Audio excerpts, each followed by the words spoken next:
Dios, te damos muchas gracias por tus misericordias que son muchas. Queremos pedir que no nos acostumbremos a la gracia como lo hizo Israel y la temporemos en poco, sino que cada día esté presente en nuestras vidas. Has sido fiel, eres el mismo ayer, hoy y por los siglos. Así que te pedimos, Padre, que hoy guíes el estudio, que tu Espíritu Santo sea el que hable a través de Alex para que seamos edificados todos.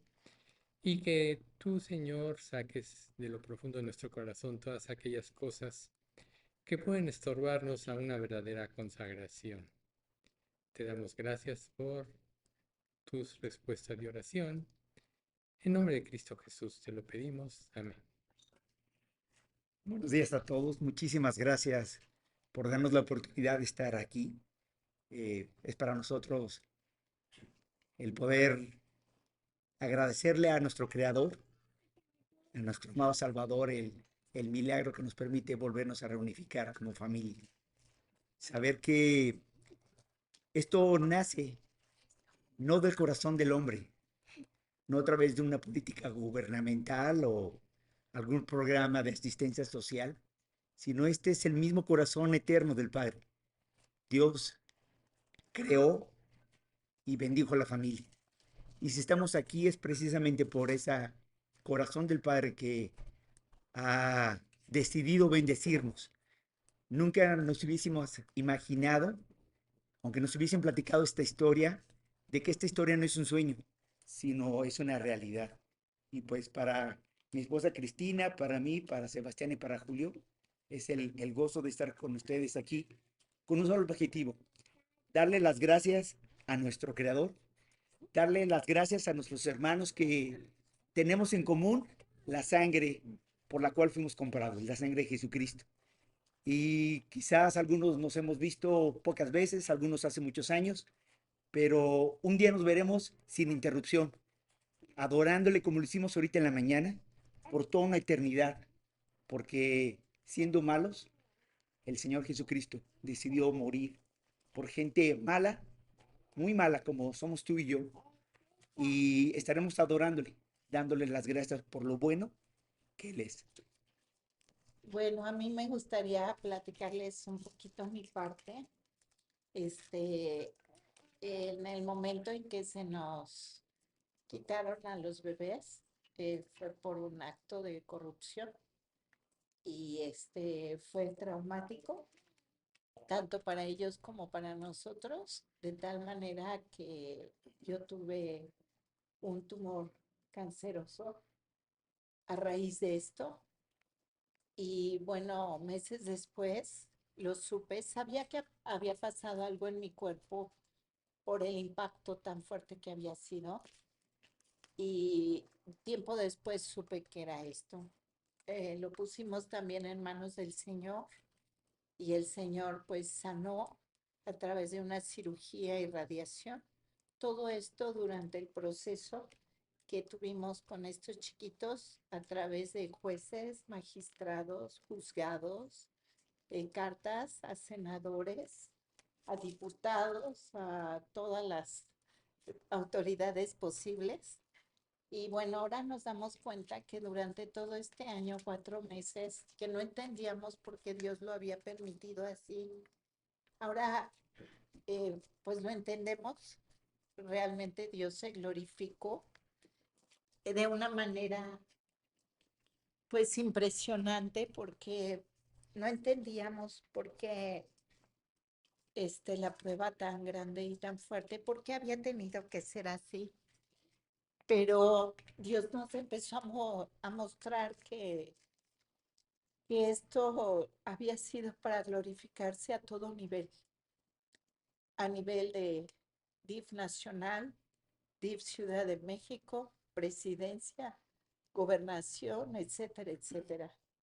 Tuvimos después de este tiempo acceso directo para la gloria de Dios a la asistente de la ya nombrada, sí, ¿verdad? Presidenta Claudia Sheinbaum, con la gobernadora Clara Brugada, con la directora ahora del DIF Ciudad de México, por la cual pedimos también mucha oración, está muy abierta. De hecho, están muy abiertos. Se les ha permitido, bueno, se nos permitió darles una Biblia, siempre glorificar el nombre de Dios con este proceso. Y bueno, se los quiero hacer, o los quiero hacer partícipes porque finalmente, ay, disculpen porque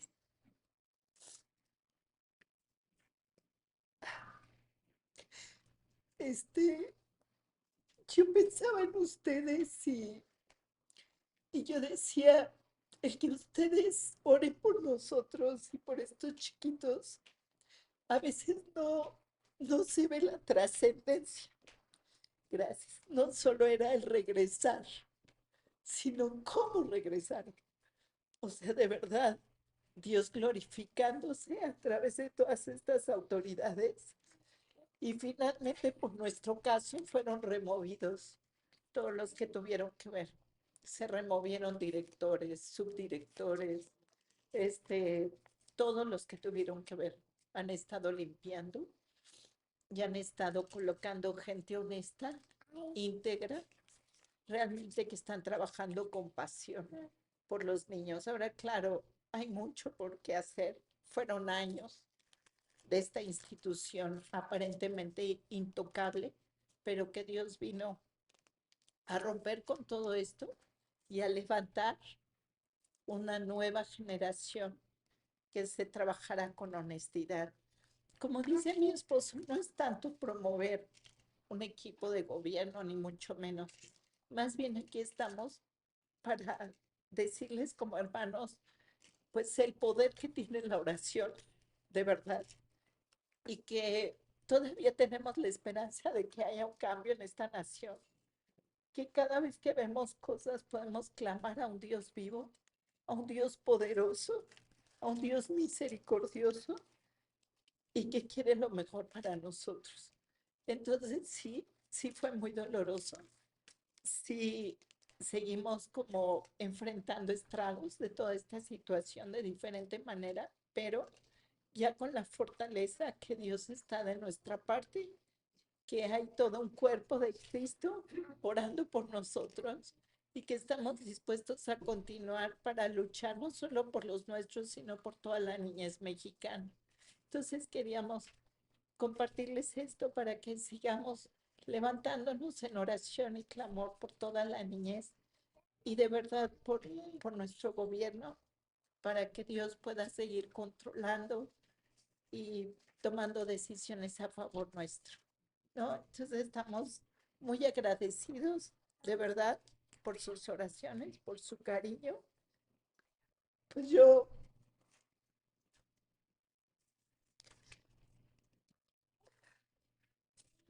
vi la fidelidad de Dios a través de Alex y Mirna día a día, orando por nosotros, luchando con nosotros. Yo sé que ustedes también, pero el contacto pues fue directo con ellos y no saben cuánto lo apreciamos muchísimo. Entonces, pues, por eso queríamos venir a darles las gracias. Muchas gracias. No sé si quieres decir algo más, señor. ¿Sí? Sí, bueno, solo quisiera mencionar un pasaje muy conocido, que es justamente cuando, y son dos pasajes que están muy relacionados. Uno es cuando Jesús caminó sobre las aguas y el otro es cuando la gran tempestad, Jesús la, la placa. Entonces, bueno, yo había leído tuve el privilegio de manera milagrosa de conocer a Jesús a los 12 años. Todavía no logro entender cómo es que Él me logró convencer y poder creer que necesitaba un Salvador y que Jesús era quien me quería abrazar. Y aunque había leído el pasaje por muchos años, ambos pasajes, yo había decidido en mi corazón tristemente endurecerlo de tal manera de no creer que Jesús podía y quería y continúa haciendo milagros vigentes en esta era tan moderna, donde muchas veces nuestros corazones ya son muy insensibles. Pero Dios tuvo que traer primero a Sebastián y después a Julio para mostrarme que sí, Jesús sigue haciendo milagros, en nosotros y a través de nosotros. Y bueno, era tan la dureza de mi corazón que precisamente no fue con uno, sino con dos bebés, ¿no? Y nada más quisiera, previo a estos dos pasajes, en una ocasión le pido a Dios que me permita nunca olvidar. Si bien es cierto, Dios nos ha regalado a mi esposa y a mí poderle servir, y estábamos justo antes de recibir a estos pequeñitos sirviendo en un centro de ayuda para rehabilitación de problemas de adicciones, tanto en el estado de Oaxaca como en Yautepec, Morelos. Y ahí empezamos a ver grandes milagros, cómo Dios alcanzaba para salvación a estos chicos, donde el 80% no creen en Dios y donde más del 50% son hijos de creyentes. O han escuchado el Evangelio de alguna u otra manera. Vimos cómo Dios alcanzaba a estos chicos y los alcanzaba para salvación y los transformaba. Y entonces en eso es cuando Dios nos hace el llamado, nosotros estamos literalmente como enanos diciendo, wow, el sueño de nuestras vidas, servir de tiempo completo al Señor, y yo como veterinario poder estar en una granja, que ahora es una granja didáctica, mi esposa como maestra de inglés, dando clases de inglés, y dijimos, no, aquí por lo menos 10 años. Y de repente Dios nos regresa una primera vez, después una segunda, y Dios nos dice, y ahora su ministerio va a ser con niños. Yo dije, ¿cómo Dios? ¿No? Y bueno, pues ahora están aquí estos niños. Y yo decía, ¿no? Cuando llegan, que yo había dejado el púlpito aquí para ahora tener un púlpito acá. Pero resulta que no solamente fue eso, sino que yo siempre había dicho, es que yo soy el que ministro la palabra de Dios. Yo tengo el privilegio, el llamado de ministrar la palabra de Dios. Y, oh sorpresa mía, Dios usa a estos dos pequeñitos para que ellos son los que me ministren a mí. ¿Cómo? Sí, resulta que Dios nos dio el privilegio de comprar varias Biblias, ¿no? Para niños. Algunas las compramos, pues nos las regalaron. Y pues al principio ellos rompían las hojas delgadas, ¿no? Y yo decía, no, no, no, despacito, despacito. Ya después conseguimos Biblias de hojas más gruesas, ¿no? Y cuando ya ellos iban creciendo, iban siendo más independientes, ellos querían pasar ya a la velocidad y escoger sus historias bíblicas y ya no las que escogía papá. Pero en una de esas, ya cuando ya tenían más la motriz fina, ellos empiezan a hojear sus Biblias de hojas delgadas con dibujos. Y yo veía que Sebastián buscaba siempre una historia y no decía nada. Y esa historia todavía no nos tocaba verla, ¿no? Cronológicamente o por aparición, como sea. Y en eso, una mañana, él abre esa lección y empieza a hacer así, con su dedito. 1 año, 4 meses aproximadamente. Y yo le digo, sí, me hacía así. Todavía no decía más que un par de palabras. Pero en eso, de empezar a hacer así, empieza a hacerme así. Y yo estaba sorprendido, como el Espíritu Santo lo estaba guiando a hacer esto y hacer esto, señalándome a mí. Esa historia es la historia del buen pastor. Entonces Sebas decía que quien estaba ahí, ese buen pastor, era yo. Y después de eso, empezó a señalar a las ovejas. Y la que tenía abrazada, él dijo que era él. Y las demás ovejas empezó a señalar y decía que yo iba a ser el pastor no solo de esa oveja, sino de muchas otras más. Entonces esto realmente a mí me conmueve. Y le pido a Dios que no deje nuevamente, no me deje a mí volverme a endurecer mi corazón, sino realmente permita ser sensible a través de la voz del Espíritu Santo, a través de la voz del Padre y a través de la voz del Hijo. Y que realmente no me resista a seguir viendo grandes milagros. Y que estos pequeños puedan seguir ministrándome las veces que el Padre lo desea. Que yo no ponga ninguna de las barreras analíticas ni de ciencia. La ciencia no está peleada con Dios, pero a veces yo sí me peleo con mi ciencia, que es muy burda, al creador de toda la creación. Y bueno, justamente ese pasaje, y con esto pronto termino, sin duda alguna, Dios permitió que se levantaran grandes olas.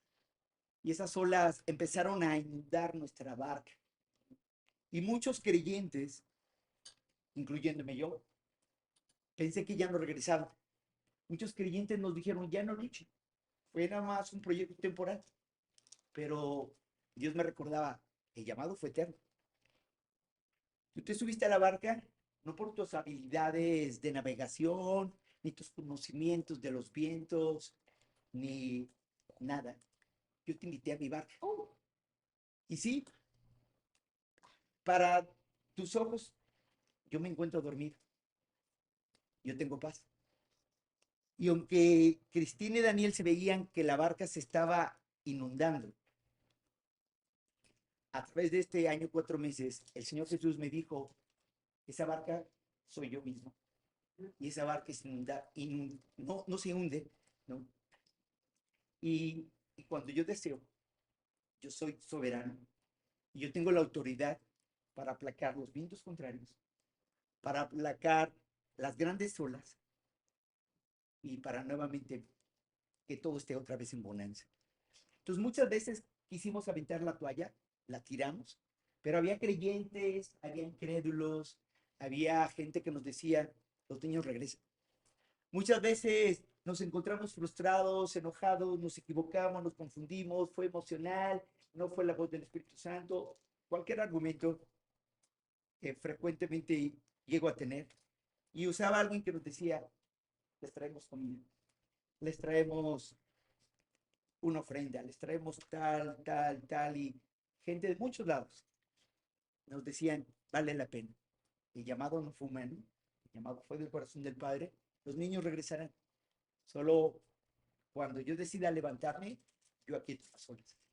Pero la otra, este pasaje de cuando Pedro caminó sobre las aguas, también Pedro estaba junto con sus demás discípulos en un momento de desánimo, en un momento de terror, en un momento de pensar que a quien veían ni siquiera era Jesús, sino un fantasma. Yo muchas veces me he imaginado todo menos que es Dios el que está bajo su soberano control. He visto todo tipo de imágenes en mi mente, pero Dios me dice, yo soy. Ten ánimo. Ven, camina sobre las aguas. Y yo me resistí pensando que yo era capaz, que yo tenía la fe suficiente, que si yo era espiritual, pero Jesús me ha llamado junto con mi esposa a través de estos pequeñitos, y esta mañana nuevamente Dios te hace el llamado, ven, camina sobre las aguas.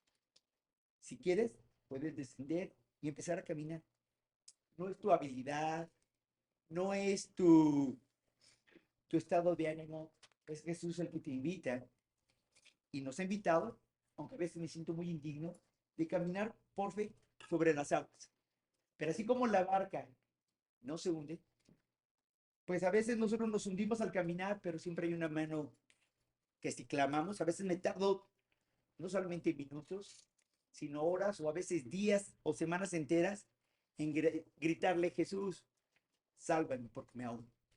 Pero él ni una vez me ha reprochado, sino siempre me ha tomado firmemente su mano y me ha vuelto a dar fe, confianza, seguridad, me ha vuelto a enfocarme en que Él es el que me hizo el llamado, Él es el que me salvó, Él es el que trajo estos pequeñitos por los cuales estamos luchando y seguimos luchando porque Dios los trajo. Es el corazón del Padre el que luchemos por ellos, el que aprendamos juntamente con ellos que hay un Dios poderoso en milagros.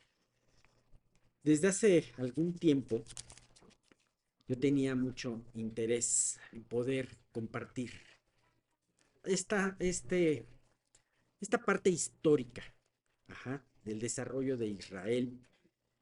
Y tenía mucho interés porque de alguna manera el libro que acabamos de ver, el de Malaquías, es ese, como habíamos dicho, ese lleva un como puente de unión con el Nuevo Testamento.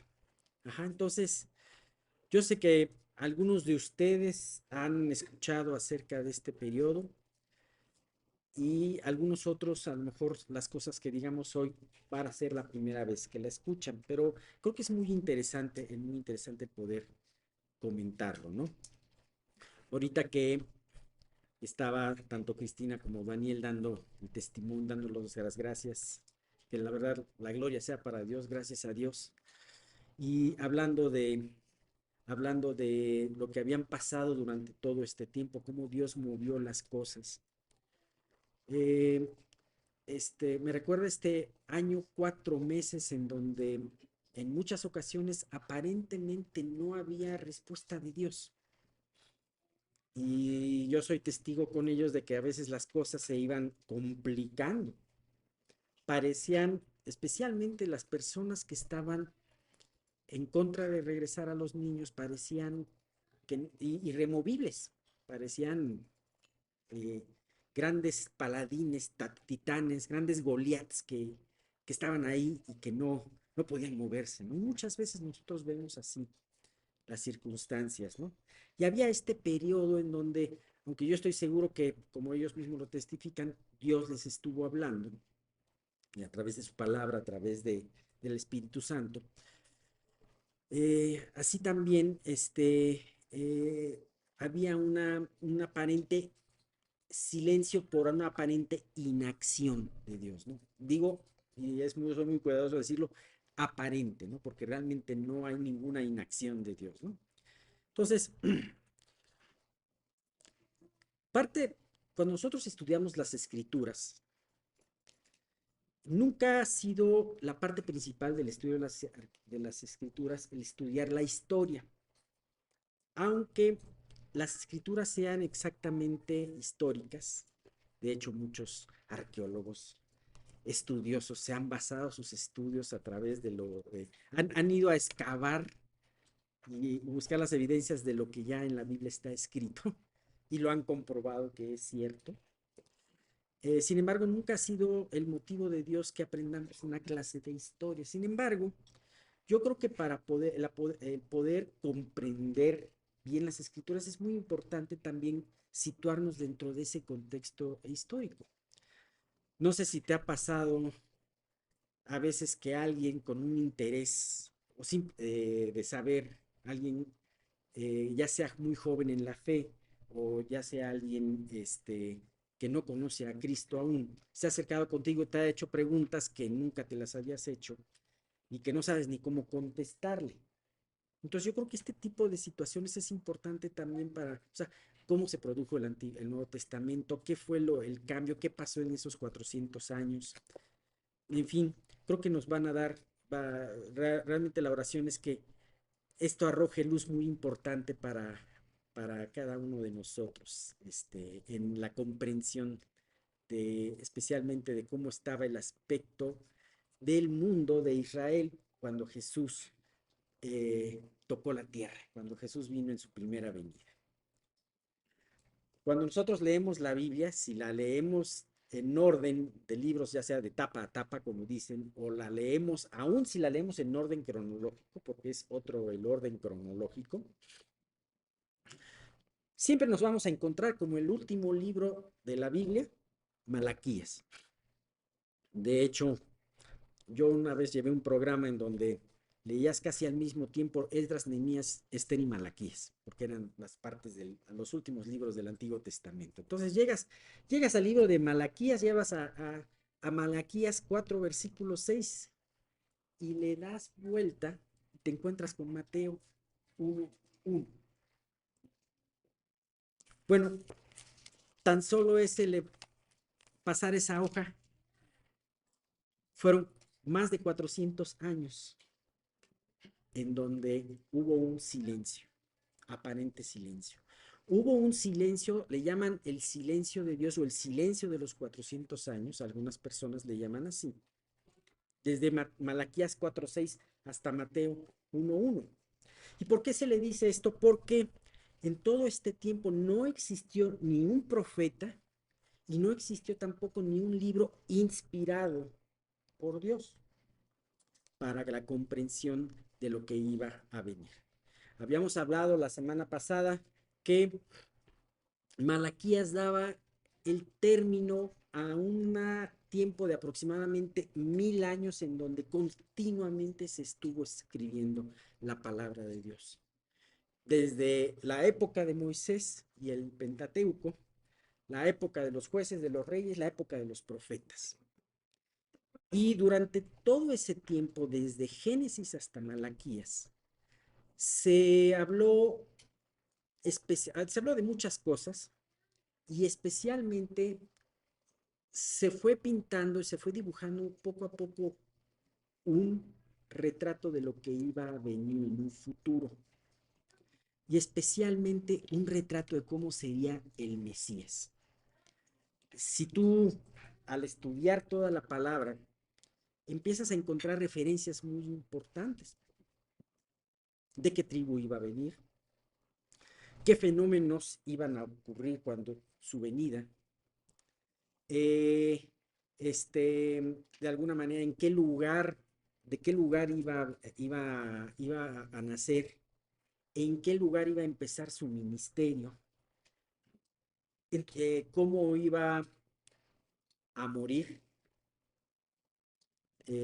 Muchas profecías se cumplieron ese mismo día de su muerte. Y se habló acerca de la resurrección, se habló acerca del establecimiento de la iglesia, muchas cosas que los antiguos, muchas de ellas no conocían y anhelaban conocer más detalles, como muchas veces nosotros ahorita con muchas de las profecías anhelaríamos conocer más detalles y nos gustaría que Dios nos dijera fecha y hora, ¿no? Pero no, las cosas ocultas son de Dios y las reveladas son para nosotros, para nuestra edificación, ¿no? Entonces, este se llama el silencio de los 400 años. Ahora, sin embargo, aunque Dios no dio una palabra inspirada en ese tiempo, sí hubo muchos acontecimientos, tanto en el mundo como en Israel, que cambió la fisonomía del mundo y la fisonomía de Israel. Pasamos de la época de Esdras, Nehemías y de la época de Malaquías, en donde ellos estaban en una relativa paz, sojuzgados por el imperio persa, un imperio de Oriente. Hasta ese entonces los imperios más fuertes habían sido los orientales. A la época de Jesús, en donde estaban también en una paz que le llamaban la Pax Romana, en un tiempo sojuzgados por Roma, un país del cual no se habla o no se hace una alusión tan directa en el Antiguo Testamento. Se habla de este imperio, pero en ese entonces no se hace una referencia. De hecho, si tú te ves en el libro de Daniel, se habla muchísimo de este periodo de la historia. En el capítulo 2, cuando con la interpretación del sueño de Nabucodonosor, se habla de estos imperios. Ya se conocía el imperio medo-persa por nombre, ya se conocía el imperio griego por nombre, no se conocía el imperio romano por nombre, pero sí se menciona en esa parte. Y a partir del capítulo 7 de Daniel, también se mencionan muchas de las profecías con una exactitud impresionante de lo que iban a suceder en estos tiempos, ¿no? Bien, entonces podemos ver que cambia muchas de las cosas, ¿no? También vemos que mientras que estaban ellos sojuzgados en la época de Malaquías por el imperio persa, existía cuáles eran los líderes espirituales, los guías espirituales en la época de Malaquías. Lo vimos, los sacerdotes y los levitas. Cuando vino Jesús encontramos un panorama distinto. Sí, seguía habiendo sacerdotes, pero aunado a esos sacerdotes se encuentran otros grupos como por ejemplo los escribas, o se encuentran por ejemplo los grupos faccionarios como son los saduceos y los saduceos y los fariseos, los cuales conformaban el Sanedrín, que era un consejo de 70 ancianos. Ya no estaba Israel gobernado por un rey israelita tampoco. En la época, cuando vino Jesús, estaba gobernado por un rey edomita, que a su vez era un títere de Roma, ¿no? Entonces, además, no solamente se habla del templo como el principal lugar de adoración, es muy importante el templo, ellos estaban muy contentos y orgullosos de su templo. Sin embargo, donde se reunían para estudiar la mayoría de los judíos eran las sinagogas. lo cual casi no se escucha esto en el Antiguo Testamento. Bueno, sinagoga quiere decir congregación, ¿no? Bueno, así que todos estos y muchos otros cambios fueron dados en estos 400 años de historia, ¿no? Encontramos muchas, o sea, aparte de lo que hemos dicho de las sinagogas, de los saduceos, de los fariseos, encontramos por ejemplo, los samaritanos, en fin, muchos grupos de personas y situaciones que aparecen en la época de los evangelios, pero cómo se hace referencia, dónde aparecieron, cómo fue que su aparición, ¿no? Bien, tenemos para eso, eh, quiero que pongan mucha atención, porque además las fechas, de por sí, las fechas son un poquito difíciles de aprender. Las fechas, y más las fechas antes de Cristo, ¿no?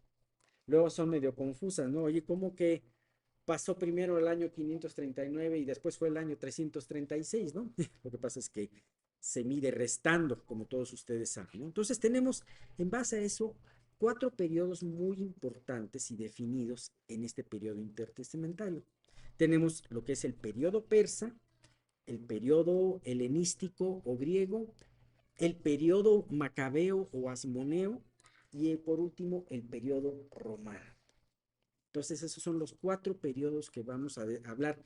No voy a hablar mucho, no voy a inundar de datos, pero sí es importante ir mencionándolo. Bueno, primero vamos a ver el periodo persa. Ajá. El periodo persa viene de los años 539 al año 336. Ustedes recordarán que el empezar el periodo persa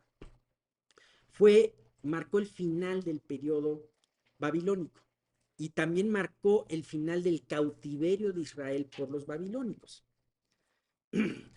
Para referencia de esto lo pueden encontrar en el capítulo 6 del libro de Daniel. Ahí te habla exactamente cuando los persas entraron y ocuparon Babilonia. Y entonces fue destruido el imperio babilónico, ¿no? Ese periodo, el periodo persa, todavía lo encontramos registrado en los libros del Antiguo Testamento. Tenemos en los últimos capítulos o los últimos versículos tanto de los libros de Reyes como de Crónicas. Lo tenemos registrado en los libros de Esdras, de Esther, de Nehemías y los que se conocen como los profetas post-cautiverio. Es decir, los profetas que profetizaron cuando Israel fue liberado de nuevo, cuando Judá fue liberado y que terminó el cautiverio babilónico. ¿Cuáles son estos profetas? Los 3 últimos, muy fácil. Ageo, Zacarías y Malaquías son aquellos que profetizaron después del cautiverio de Babilonia. Entonces, esa es una característica. Bueno, término del cautiverio babilónico y regreso, no de muchos, pero sí de un remanente a Jerusalén. Y aquí hay algo muy importante. Aunque hubo regreso y un edicto en donde se le permitía a todo judío regresar de nuevo a Israel, no regresaron los millones de judíos, sino regresaron aproximadamente solo 50,000 a reconstruir y poblar esas tierras, ¿no? Todos los demás judíos se encontraron diseminados por el mundo. Ajá. A eso se le conoce con una palabra muy, muy conocida que se llama diáspora. Ajá, sí se acuerdan de esa palabra diáspora. Hubo 2 diásporas en la historia. La primera diáspora fue la del Reino del Norte, ajá, que fue el primero que cayó en manos de los asirios y entonces fueron esparcidos por todo el mundo, los pertenecientes a las 10 tribus de Israel. Y la segunda diáspora, que fue la diáspora del Reino del Sur, que fueron con la conquista de Jerusalén por Nabucodonosor. Allí en ese caso, en el caso de Asiria, con el Reino del Norte, sacaron a los israelitas de ahí, dejaron unos cuantos nada más, y trajeron gente de otros lugares conquistados a habitar esas tierras. Ajá. En el caso de la conquista babilónica, no trajeron otras gentes a habitar la tierra, sino que se los llevaron y nada más se los llevaron, ¿no? A Babilonia y a sus territorios conquistados. Entonces esas son dos diásporas. Esto permitió, la primera del Reino del Norte fue en el 720 a.C. y la segunda en el Reino del Sur se dio de los años 605 al 586. Definitivamente, esto nos llevó a un fenómeno. Ya Israel ya no estaba en su tierra, ajá, sino ya Israel estaba diseminado por todo el mundo. Y de esta época, y debido a la diseminación del pueblo judío en el mundo conocido, fue cuando comenzaron las sinagogas. En la época persa, en el periodo persa, comenzaron las sinagogas. Y también comenzó la figura del estudioso o escriba de la ley. El templo, cuando se reconstruyó, era muy difícil que todos los judíos accesaran al templo. Muchos no podían ir al templo. Así que muchos no tenían el acceso a un sacerdote o a un levita que pudieran explicarles la palabra, sino que empezó a haber judíos piadosos que empezaron a capacitarse, a leer, a capacitarse en las escrituras y empezaron a hacer esos escribas. Algunos de ellos eran levitas, otros no. Así que empezaron dos figuras que tenemos ya en la época de Jesús, la sinagoga y el escriba, ¿no? También en ese tiempo empezó a haber ese fuerte conflicto entre los judíos y los samaritanos. Me llama mucho la atención porque eh, este conflicto también duró hasta la época de Jesús, en donde los judíos eh, menospreciaban a los samaritanos. ¿Quiénes eran los samaritanos? ¿De dónde venían los samaritanos? Este es un punto muy importante. Vemos los vemos mucho en los evangelios y en el libro de Hechos, ¿no? Los samaritanos, cuando fue la primera diáspora, cuando fue la conquista del reino del norte por el rey de Asiria, el rey de Asiria se llevó a todos los israelitas a otros lados y trajo gente de fuera a habitar Israel. Y empezó a haber un conflicto porque las fieras, al despoblar esas tierras, las fieras se reprodujeron y empezaron a atacar a los hombres en esas tierras. Y entonces, ¿qué fue lo que sucedió ahí? Que las autoridades dijeron, oye, seguramente estamos faltando a la ley del Dios de estos lugares. Y entonces se trajeron algunos levitas y algunos sacerdotes a que enseñaran a los que estaban ahí las leyes del Dios de Israel. Pero ¿qué fue lo que pasó? Tampoco ellos, estos sacerdotes y levitas, fueron fieles y entonces empezó a haber ese sincretismo entre las cosas paganas y entre la ley de Dios. Y entonces ese sincretismo formó ese pensamiento y esa religión, esa forma de ver las cosas de los samaritanos, ¿no?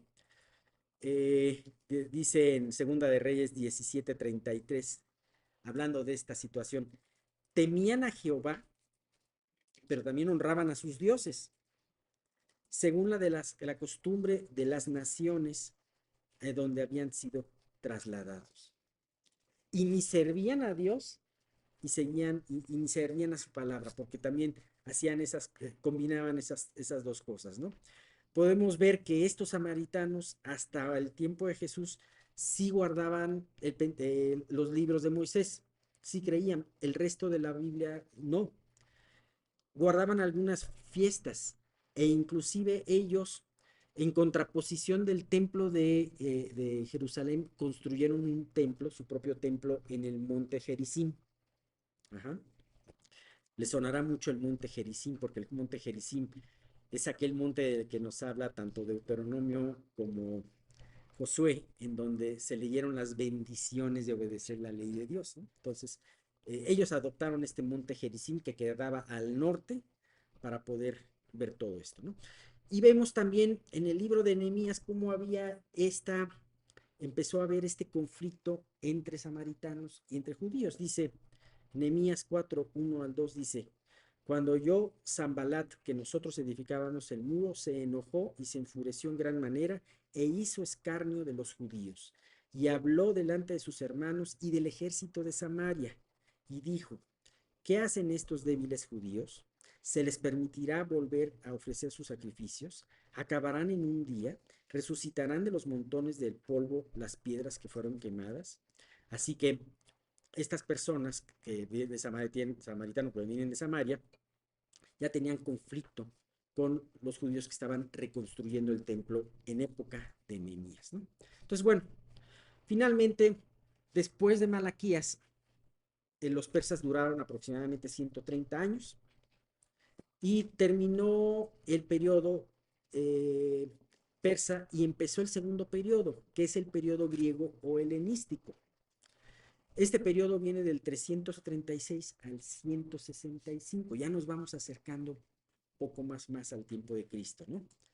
Y este periodo persa terminó a través de 3 batallas importantes que ganó Alejandro Magno. Se levantó un gran general macedonio que se llamaba Alejandro Magno e hizo la conquista del mundo en casi 10 años, prácticamente, y arrasó con todos. Y en 3 batallas importantes, Alejandro Magno quita el dominio mundial del mundo de los persas. Con eso, la hegemonía de los reinos orientales termina y empiezan los reinos occidentales, los reinos europeos, digamos, a, a controlar el mundo. ¿Qué hizo Alejandro Magno? Alejandro Magno, además de conquistar, él tenía la política de conquistar y imponer la cultura griega en los territorios conquistados. Por eso luego ven arquitectura griega no solamente en Grecia, sino la ven en todo el mundo. Ajá. Todo lo que, todo el pensamiento griego, el estilo griego, la apreciación por la belleza, por la estética que ellos tenían, todo eso lo fueron implantando. Ahora, Alejandro Magno respetó mucho Jerusalén. Hay una historia que no se sabe si es completamente cierta, a lo mejor algunos de ustedes la han escuchado, en donde cuando Alejandro Magno se iba acercando a Jerusalén, salieron los sacerdotes de aquel entonces a hablar con él y le enseñaron en el libro de Daniel lo que estaba escrito de Alejandro Magno, porque el libro de Daniel, la profecía de Daniel, te habla muy claramente de Alejandro Magno. Alejandro Magno fue tan impactado, cuenta esa historia, que dijo, no voy a tocar Jerusalén, voy a dejarla ser. Y los dejó tener sus propios, seguir teniendo el culto en el templo y todo lo que decía la ley, ¿no? Entonces por eso se salvó. Sin embargo, conforme fue avanzando el imperio griego, toda la influencia de los pensamientos y de los filósofos fue permeándose mucho en las autoridades y en los sacerdotes judíos. En ese entonces, el hebreo se empezó a perder. ¿Qué quiere decir con esto? Se dejó de hablar el hebreo y cada vez más judíos hablaban griego. Ajá. Cada vez más judíos iban siendo helenizados. Ajá. Bien, Alejandro Magno muere, y eso también está puesto en el libro de Daniel, y al no tener heredero, su vasto imperio que venía desde Grecia hasta India, prácticamente, se divide entre sus 4 generales más importantes. Ajá.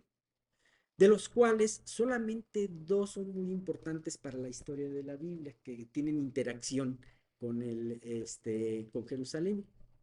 Estos 2 generales hicieron 2 grandes imperios griegos, uno al sur, que estaba en Egipto, que era el imperio tolemaico, de Ptolomeo, y al norte, que eran en Siria, donde estaba el imperio Seleucida, que viene de Seleuco. Uh -huh. Eh, durante 130 años, estos imperios se iban, cada uno se iba peleando con el otro, hacían de repente alianzas, de repente se peleaban. Y saben quiénes, y precisamente en medio de estos dos imperios estaba Jerusalén, ¿no? Entonces, siempre Jerusalén sufrió todas las batallas de estos dos imperios, ¿no? Aunque el imperio tolemaico, el primer imperio que estuvo subyugando Jerusalén, fue más tolerante con las prácticas de los judíos. Inclusive el gobernante Ptolomeo Filadelfo, ¿no? De esa línea, la tolemaica, aproximadamente en el año 284, ordena la traducción de todo el Antiguo Testamento que estaba en hebreo al griego de aquel entonces. A eso precisamente, a esa versión precisamente se le conoce como la Septuaginta.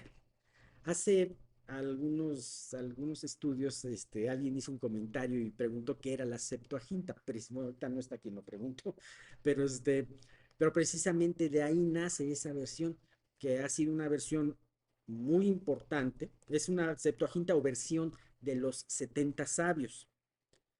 También se tradujeron otros libros apócrifos o no inspirados, los cuales también se pusieron en ese momento como un apéndice separado del Antiguo Testamento. Esta versión en la antigüedad fue ampliamente difundida. Y déjenme decir unas cosas, en los tiempos de Jesús era la versión que leían los judíos. De hecho, Jesús hizo referencia, los escritores del Nuevo Testamento, cuando hacen referencia a un escrito del Antiguo Testamento, lo hacen con esa traducción de la Septuaginta. Por eso hay muchos cambios, ¿no? Algunos cambios, no importantes, pero algunos cambios, ¿no? Así que aún en los tiempos de Jesús fue utilizada mucho. Hoy en día esta versión pues sigue existiendo. Ajá, la puedes conseguir todavía esta versión. Claro, si sabes leer griego, la vas a entender. Esta versión a su vez sirvió fue tomado como para la traducción de otras versiones, ¿no? De la Biblia, ¿no? Bueno, así que, volviendo al lío de los seleucidas y ptolemaicos, de los dos reinos, el del norte y el del sur, que se baten en diversos combates, finalmente, empezando el siglo II antes de Cristo, por ahí del año 200, los seleucidas adquieren mayor poder y toman Jerusalén. Y ellos sí son muy intolerantes. Y especialmente uno de los descendientes de estos seleucidas que tomaron Jerusalén. Lo van a conocer muy bien, se llama Antíoco IV Epifanes. Ajá. De Antíoco IV Epifanes también habló el profeta Daniel. Y él es el que hace esa abominación desoladora en el templo. ¿Qué pasó? Los sacerdotes estaban ya muy helenizados y muchos de ellos, al ver el poder de los seleucas, pues hubo sacerdotes, depusieron a un sacerdote que venía de la línea de Aarón, y pusieron a sacerdotes que compraron sus puestos y que ellos eran muy tolerantes y permitieron hacer todas las atrocidades a los griegos que hicieron en el templo. Prohibieron el día de reposo, prohibieron cerraron el templo, a veces cerraron el templo, lo profanaron, hasta que finalmente cometen esa abominación desoladora, ajá, muy probablemente que dicen los escritos que fue el haber sacrificado un animal impuro, un cerdo, en el altar. Y esto levantó la ira de algunos de los judíos de ese entonces, y hubo un hombre que se levantó en contra de esto, un hombre que se llamaba Matatías, que murió luego, pero que sus hijos son muy famosos, y especialmente uno que fue el que lideró la revolución, se llamaba Judas Macabeo. Macabeo era un apodo que le pusieron a los hijos. ¿Sabes qué quiere decir Macabeo? Quiere decir martillo. De hecho, después de este tiempo hay dos libros muy famosos que son apócrifos y que son los libros que hablan precisamente de los macabeos, ¿no? Como situación histórica podría ser interesante, ¿no? Así que empieza esa revolución macabea que dura 15, 20 años y que al final de esa revolución macabea finalmente vuelven a recuperar los judíos la independencia que no tenían desde el cautiverio de Babilonia y vuelven a purifican el templo que había sido profanado. De ahí salió aquella fiesta del Hanukkah que los judíos celebran en diciembre y que encuentras la referencia en los evangelios que es la famosa fiesta de la dedicación en la que Jesús también participó, ¿no? Bien, así que después de más de 400 años de haber estado juzgados por los babilonios, por los persas y después por los griegos, finalmente este periodo macabeo se encuentra una independencia relativa, digo, relativa de alguna otra potencia. Este periodo duró aproximadamente 100 años y corre desde el año 165 al, al 63. Ya estamos muy cerca del tiempo del nacimiento de Jesús, ¿no? Se llama Macabeo o Asmoneo, y el nombre de Asmoneo viene de un ancestro de este sacerdote Matatías, que es el papá de los macabeos. Se llama Asmón, ancestro, ¿no? Entonces por eso se llamaba Asmoneo. Así que eh, características de este periodo, entonces le regresa su independencia, y digo relativa, a Israel, y resulta que este periodo no es mejor que los otros, porque este periodo de 100 años Israel seguía en declive, porque estuvo rodeado de intrigas, de peleas de poder, y los gobernantes eran personas que realmente, aunque eran de la élite israelí, pero no tenían que ver nada con las promesas de Dios. Fíjate, el rey en turno, porque hubo 4 o 5 reyes asmoneos, era a su vez rey y era a su vez sumo sacerdote. Había facciones dentro de los judíos que estaban a favor de esto, pero había otras facciones que dijeron, no, no, espérame, es que el rey tiene que ser descendiente de David y el sumo sacerdote tiene que ser de Aarón. Así que estos reyes cada vez se fueron haciendo más impopulares delante de la gente y cada vez tenían menos control de su territorio. En este periodo, el imperio romano poco a poco va creciendo y va extendiéndose hacia el oriente. Y se va cada vez acercando más a Jerusalén y a Judea. Ahora, tanto en este periodo como en el anterior, a la par de esto, aparecen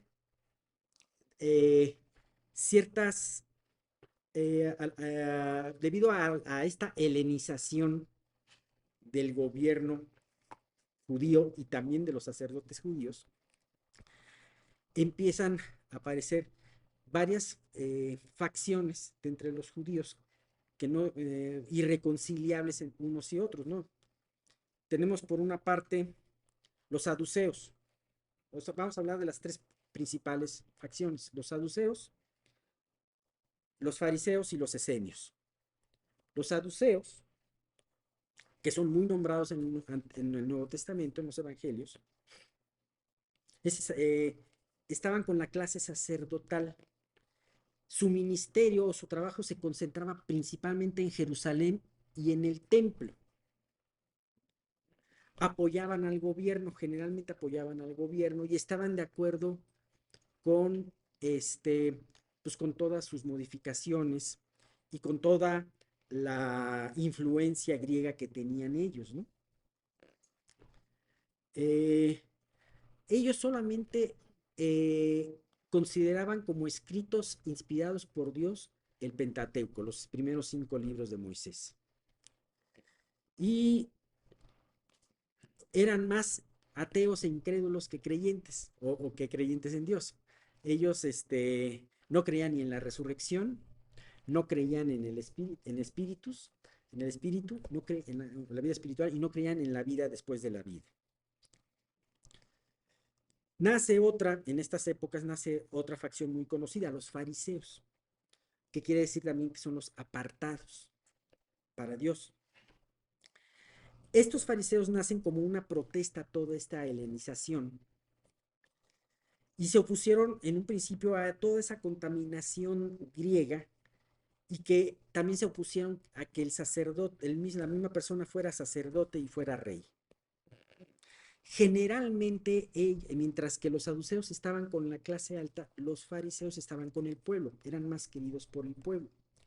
Y no eran no tenían una buena relación con los reyes, excepto con una reina que hubo, Asmonea, que se llamaba Salomé Alejandra, a la cual ella sí apoyó más a los fariseos, que por cierto fue la única reina de Israel después de muchos años, después de Atalía, ¿no? Entonces, ellos tenían un celo muy grande por la ley de Moisés, la cumplían de una manera muy estricta. Ellos estaban más en la sinagoga que en el templo. Eran muy estrictos, como les decía, con la ley de Moisés, habiéndole añadido también mucha tradición oral. Ajá. Muchos escritos y mucha tradición oral, y que es, si ustedes se acuerdan de los evangelios, es aquella contra la cual Jesús hablaba, y que les decía, la tradición de sus ancianos muchas veces se contrapone con la ley. Ajá. De ahí viene, tuvo 2 escuelas principales, una se llamaba la Shammai, que era la más exigente, y la Hillel, que era la más eh, liberal. Por ejemplo, la escuela Shammai seguía al pie de la letra lo que decía Moisés con respecto al divorcio, la carta de repudio, y solamente tenía como razón para dar una carta de repudio el adulterio. Mientras que los Hillel decían que podías divorciarte de tu esposa, pues, aun si tu esposa te daba un desayuno frío, ¿no? Así que era mucho más tolerantes. Ellos definitivamente creían que todo el Antiguo Testamento era inspirado por Dios, creían en la resurrección, en el espíritu y en la vida después de la vida. Pero también fueron los que más conflicto tuvieron con nuestro Señor Jesús, porque todas esas tradiciones que tiró nuestro Señor Jesús y que los enfrentó a todo esto, pues ellos tenían un gran enojo por todo esto. Con todo y eso, algunos de los fariseos se convirtieron, ¿no? Tenemos el caso más notable, Pablo, ¿no? El apóstol. Estas 2 facciones, tanto saduceos como fariseos, conformaban el Sanedrín, ese grupo de los 70 ancianos, ¿no? Y por último tenemos un grupo del cual no habla mucho, de hecho no habla el Nuevo Testamento, o directamente no habla, que se llama los esenios. Los esenios, al igual que los fariseos, se oponían a toda esta helenización y todas estas prácticas que se contraponían en contra de la ley de Moisés. Y entonces ellos, ¿qué fueron? Fueron más drásticos, porque se fueron al desierto y cuidaron los pergaminos. De ellos de ellos no se sabía mucho hasta hace 80, 90 años, en donde aparecieron de nuevo los pergaminos en la cueva de Qumran, en el Mar Muerto, ¿no? Se tiene la idea de que Juan el Bautista pudo haber convivido con ellos, con los esenios, en ese tiempo de preparación de él en el desierto. Ya ves que Juan el Bautista estuvo en el desierto hasta que creció, ¿no? Entonces es probable que haya tenido también esa influencia de los esenios y ese celo, ese celo, ¿no? Por último tenemos el periodo romano, que es, las luchas internas de los asmoneos, hubo dos cosas que terminó este periodo, tanto las luchas internas de los asmoneos y el aumento de poder de Roma. Todo eso contribuyó a que esta dinastía cayera y que este periodo terminara. Tenemos por último el periodo romano, que es a partir del 63 después de Cristo y que terminó mucho tiempo después. Todo empieza con una invasión que de un general romano hizo, un general Pompeyo hizo, y conquistó en Jerusalén. Y además él profanó también el templo. Otra cosa que pasó, hubo un personaje de Edom. Edom era el reino, que estaba al sur de Israel, perteneciente en sus ancestros al hermano de Jacob, ¿no? Ese reino se conocía en ese tiempo de los romanos como Idumenea. Y una persona que se llamaba Antípater de Idumenea tiene una gran influencia en Judea.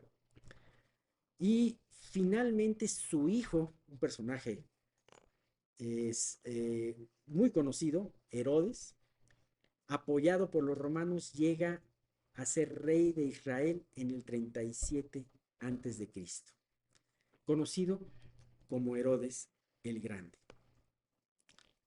Llega Herodes apoyado por los romanos, no tiene que ver nada con la dinastía reinante, los asmoneos, sino que es un edomita. El rey de Israel es un edomita. ¿Qué hizo para poder legalizarse, por así?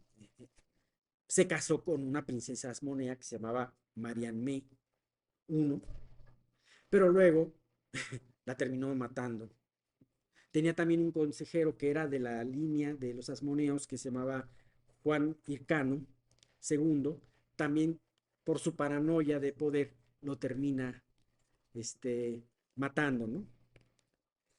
Y claro, para congraciarse con los judíos también arregla y hace una remodelación muy importante del templo, engrandeciéndolo y poniéndole piedras suntuosas, muy al estilo grecorromano, ¿no? Bien, así que nos encontramos con este terrible hombre edomita reinando en el tiempo en donde Dios vuelve a hablar a su pueblo, en donde Dios decide finalmente cortar su silencio en la época de Jesús. Dice una reflexión en un comentario de la Biblia que me encantó, que dice que esos 400 años de silencio de Dios fue interrumpido por el llanto de un niño en Belén en una noche. Y bueno, pues con esto podemos ver y entender cómo se fueron dando todos estos cambios, por qué todas estas facciones salieron. Ya se dije muchas fechas y muchos eventos, muchas cosas, y pude haber dicho mucho más.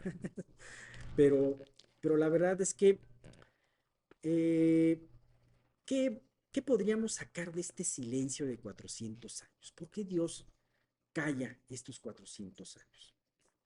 Ciertamente, muchos podemos pensar que fue una especie de juicio para con los judíos. Hay muchos que piensan eso. De hecho, hubo veces en la historia del pueblo de Israel en donde Dios cayó. Una de esas etapas fue cuando nació el profeta Samuel, en donde Dios no había hablado ni se había manifestado al pueblo de Israel durante mucho tiempo. Yo eh, yo pienso que Dios tuvo varios propósitos. Yo pienso, número uno, que Dios ya tenía completo toda, toda su revelación. Y que ese fue un tiempo en donde Dios quería que su pueblo meditara en todo lo que habían aprendido en esos 1000 años de revelación. Tan es así que lo dice Malaquías en su versículo, en sus 3 últimos versículos. Acuérdense de la ley de Moisés y esperen que va a venir un profeta Elías. el profeta Elías, ¿no? Juan el Bautista. Y este, y entonces hay un versículo que dice que llegado el tiempo, cumplido el tiempo, Dios, Jesús vino a la tierra. Dios tenía un tiempo específico en donde iba a venir a la tierra. Así como también podemos nosotros tener cierto que el tiempo de su segunda venida es un tiempo específico, que solamente Él conoce, pero que de alguna manera ya está escrito. Y que todo este tiempo de espera, tanto el tiempo de espera de aquel entonces, esos 400 años de silencio, como ahora estos casi 2000 años de silencio, tienen un propósito. ¿Qué propósitos pueden tener este silencio de Dios? Fíjate que les voy a contar esta anécdota rápida. Cuando yo era chico, tendría como 11 años. Estaba yo en el reposet viendo la televisión. Ahora sí que, como dicen, aplastado, ¿no? Viendo la televisión. Y de repente llega mi papá con su portafolio y se agacha para saludarme. Y yo no hice ni él me dejó, no intento para levantar. Y entonces mi papá se enoja. Mi papá se enojó y me dejó de saludar una semana. Yo no sé si fue pedagógico, si fue bueno, si fue malo, pero aprendí la lección. Cuando pasó la semana, yo corría a sus brazos y lo abracé y le di un beso a mi papá. Anhelaba su contacto conmigo. Y de alguna manera, Dios nos prepara también con ese silencio, porque hay algo que pasó y un fenómeno que sucedió con los judíos en ese entonces. Empezaron a tener una gran convicción, un gran cargo por el estudio de su palabra, tan es así que empezaron los escribas, y un anhelo por su llegada. Sí, ellos tenían un gran anhelo por su llegada. Y Jerusalén estaba esperando, e Israel estaba esperando la llegada del Mesías. Claro, lo esperaban de otra forma, por eso cuando llegó les desilusionó. Ajá. Pero finalmente, este silencio Dios lo utilizó primeramente para darle a esos judíos esa gran convicción y el anhelo por su llegada. Segundo, podemos ver que Dios llegó a su tiempo, Jesús llegó a su tiempo indicado, como está escrito, porque además nos hemos encontrado que toda esta historia de este periodo fue predicha años antes, 600 años, 500, 600 años antes, por Daniel.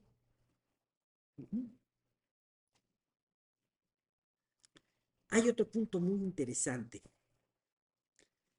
Dios en este tiempo no habló, pero sí actuó. Muchos no vieron en ese tiempo la acción, pensaban que era una inacción.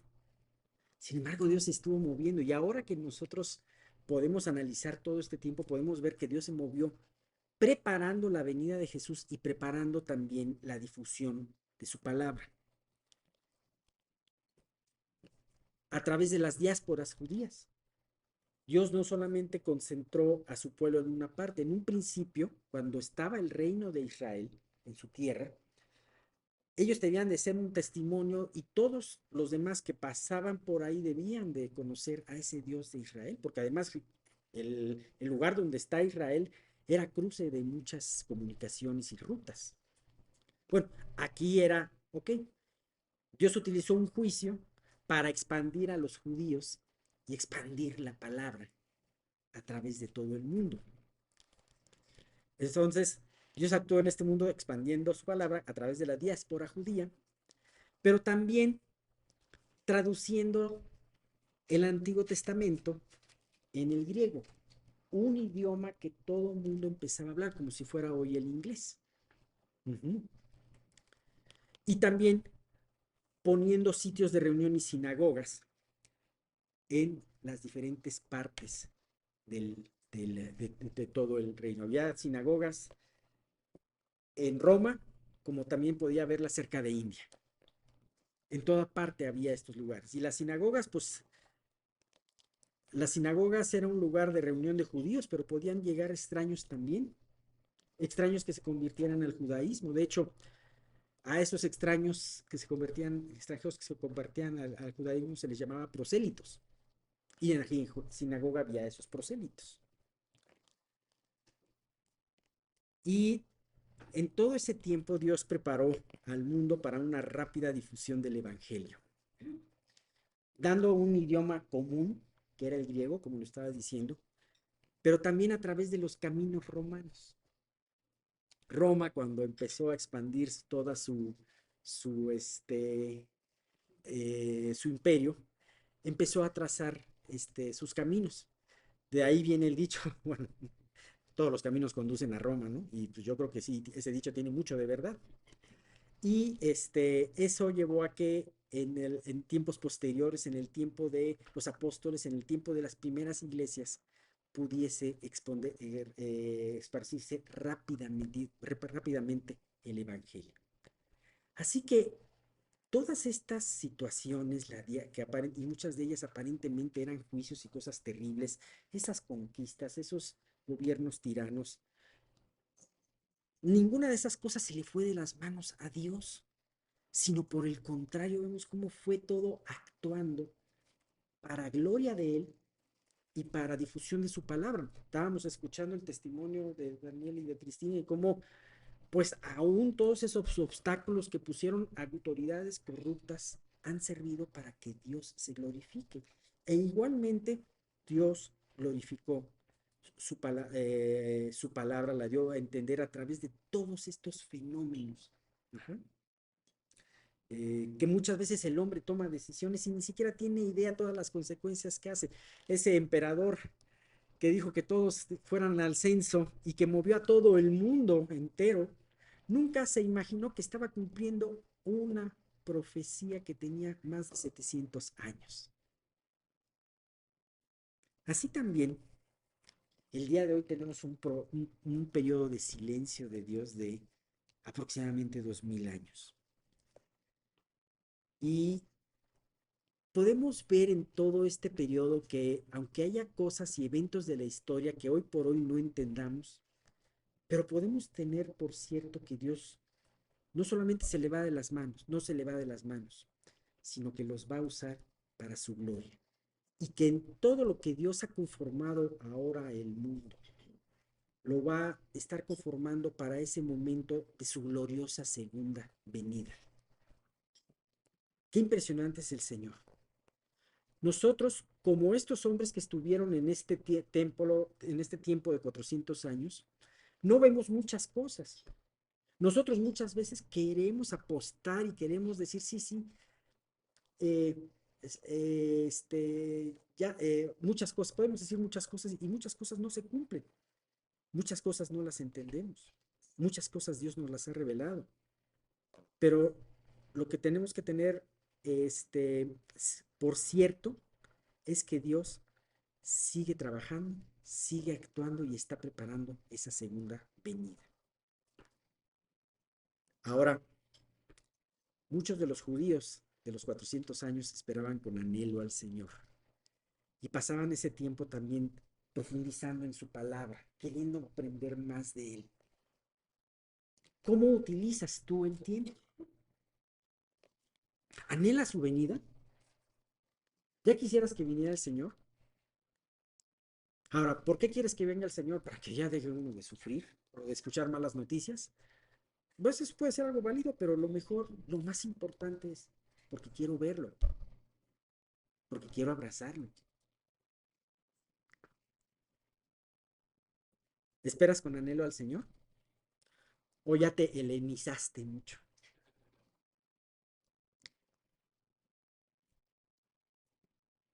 ¿Tu fe aumenta o decrece en el tiempo del Señor, en el tiempo de silencio el Señor de tu vida?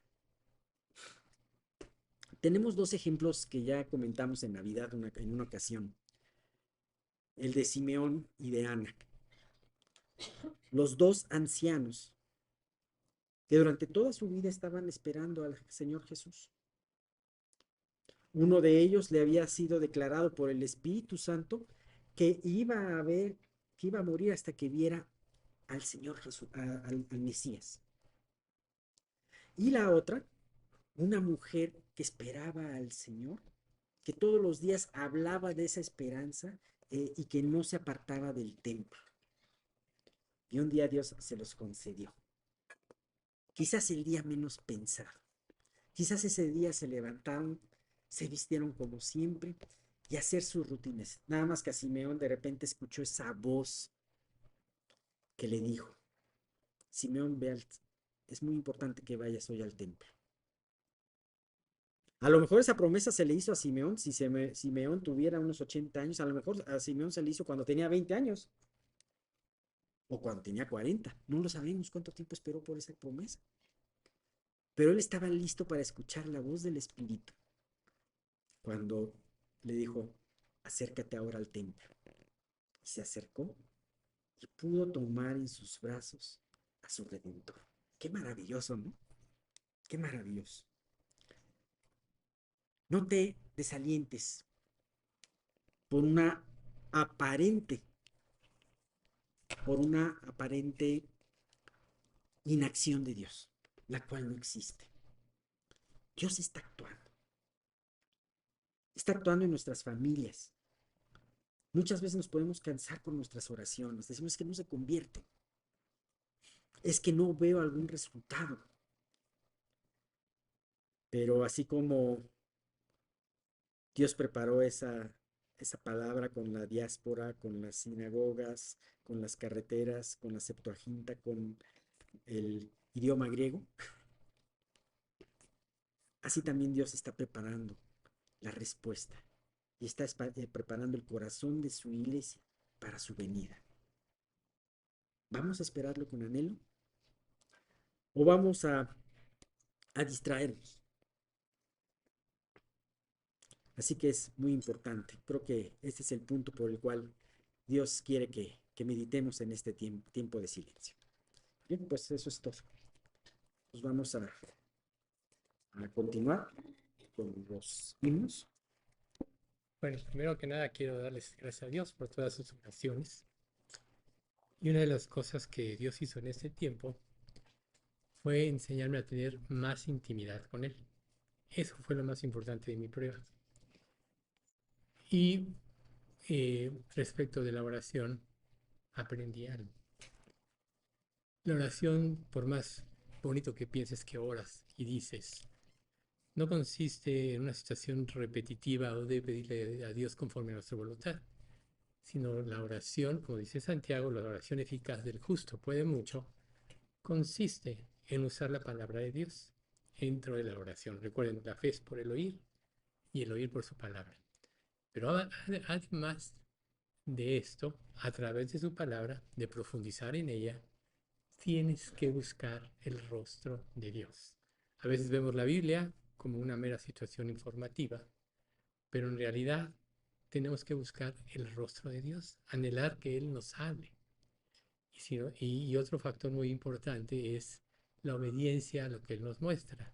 Si no hay obediencia, si tomas a la ligera la palabra y lo que Dios te muestra, solo te vas a convertir en un fariseo religioso. Pero si hay obediencia, como dice Santiago, más el que mira atentamente en la perfecta ley, la de la libertad, no siendo oidor olvidadizo, sino hacedor de la obra, hacedor, este será bienaventurado en todo lo que hace. El tiempo del Señor está cerca, todos lo sabemos, pero quizá Dios a través de todas las pruebas que estamos viviendo nos está preparando para el tiempo que vendrá. En 2 de Tesalonicenses 2:3 dice que no vendrá sin que antes se manifieste el hijo de perdición, de apostasía. Por tanto, sí vamos a ver el anticristo, sí va a ser perseguida la iglesia, nos va a tocar, y si nosotros ahorita no desarrollamos un carácter, vamos a fracasar y vamos a sucumbir cuando se acentúe todo esto. Por eso todo empieza con la intimidad con Dios, a través de la oración, a través de buscar su rostro verdaderamente, y eso te va a llevar a limpiar tu vida. Todos pecamos. No hay hombre que haga el bien y nunca peque. dice Eclesiastés.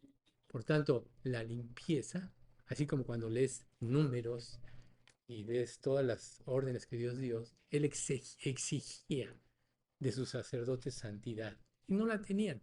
Pero para presentarse delante de Dios tenían que sacrificar primero, Aarón cada año, digo su descendencia, sacrificar un cordero para que Dios lo santificara.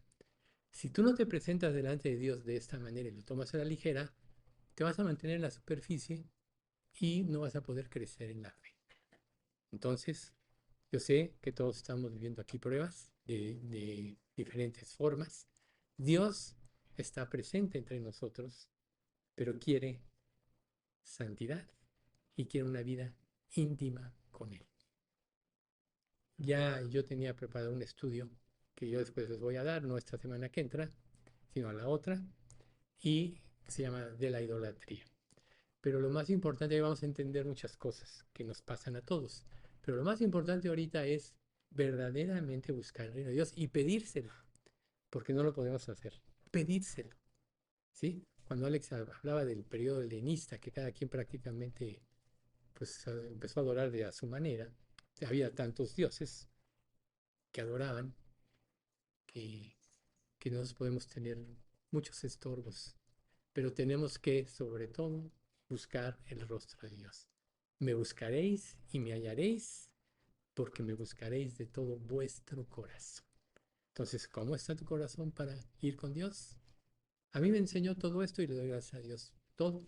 Le doy gracias a Dios por su amor, por sus oraciones. También oraron en Guatemala por mí, también oró la iglesia de Julio y otros tantos. Pero lo más importante es que aprendamos la calidad de la oración. Que Dios lo bendiga. Señor, te damos muchísimas gracias por este tiempo y te damos muchas gracias porque pudimos el día de hoy, Padre, pues, pues ver acerca de este periodo de aparente silencio, de este periodo de silencio en la escritura, pero de mucha acción y de mucho cambio, Señor, en todo lo que tú preparaste para tu primera venida. Preparaste corazones, preparaste caminos, preparaste lenguajes, muchas cosas se prepararon. Y Dios, pues yo te quiero pedir que de esta manera nosotros podamos ser sensibles a la voz de tu Espíritu, anhelar, como en el día que nos convertimos, tu venida. Y no, Señor, para que nos mitigues sufrimiento, sino para ver tu precioso rostro y estar en tus brazos. Padre, te damos muchas gracias porque tú nos das estas esperanzas. Gracias, Padre, por toda tu palabra escrita y porque ahora podemos gozar de esa revelación completa a través de las escrituras y esa esperanza de que tú vendrás pronto y pronto te veremos. Gracias, Señor, y Padre, pues tú, gracias también, Señor, porque podemos tener este lugar de reunión. Tú has dicho, mandándonos, que no nos dejemos de congregar como algunos tienen por costumbre, sino que más nos exhortemos con todas estas cosas entre tanto que el tiempo se acerca. Así, Dios, llévanos a pensar en esta semana de tu segunda venida y estar dispuestos a esperarte como tú quieres que estemos esperándote. Y Padre, pues todo esto te lo quiero pedir y te darte gracias en el nombre de tu Hijo Jesús.